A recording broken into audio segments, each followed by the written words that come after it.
Welcome again to my YouTube, me Dion.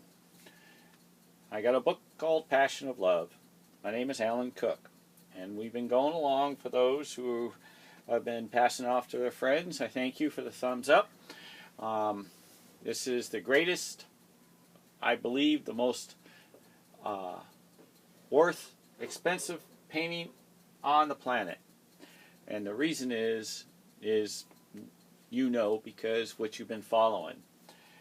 There's no way anybody could go microscopic, spend 5 years to try to copy a painting. It has to be done by the same individual.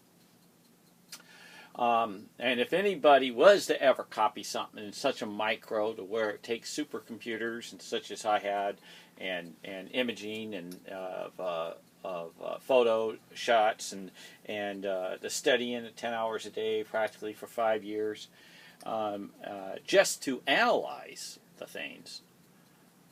Just think all the work he would have to do to paint it after 55 years of his work.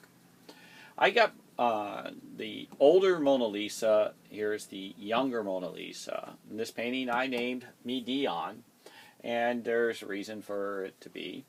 You can follow my YouTube to understand that.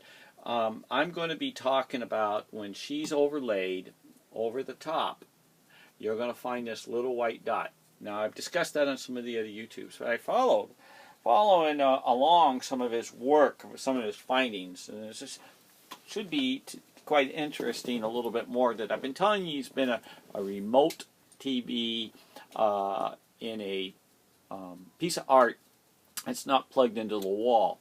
So this particular image I'm putting up here is of his work. Okay, this is the Mona. Here's the brightness of that particular area, and here is the image in which we're going to be looking at along for over here.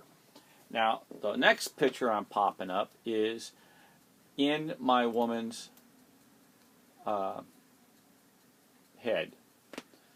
and it's comes out to be when you line this guy up, this guy here with this guy here, you put him right over the top. There he is. Now, what's interesting is all these other particular little things, how they float in and out. Even when you slide it, they float in and out.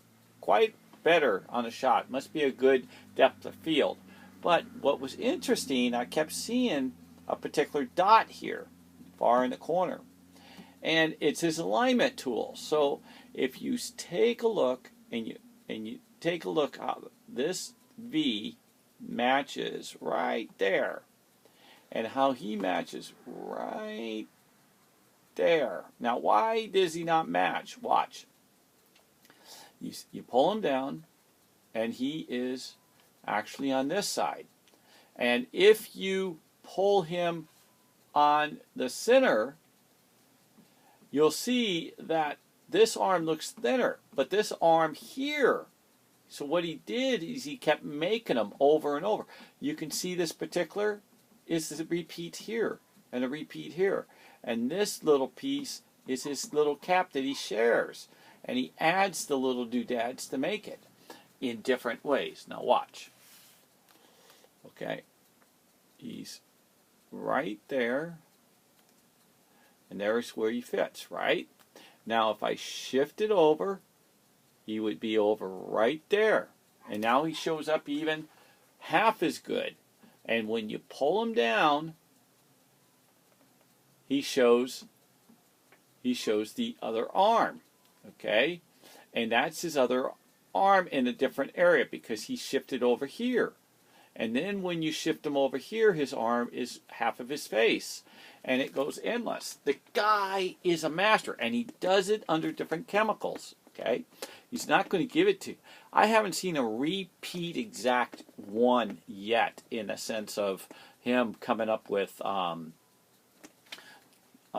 the exact coloring that's come out, unless the photo shoot itself has changed. I know that CYMK and shooting off of from copy machines and from photo editing or changing or changes slightly. But these are actually, even the little squares that build them are transparently different. Now, if you actually look at this big piece, you'll see. See, here's the big piece. You put them up here. See? Boom. There's the big piece, dead center.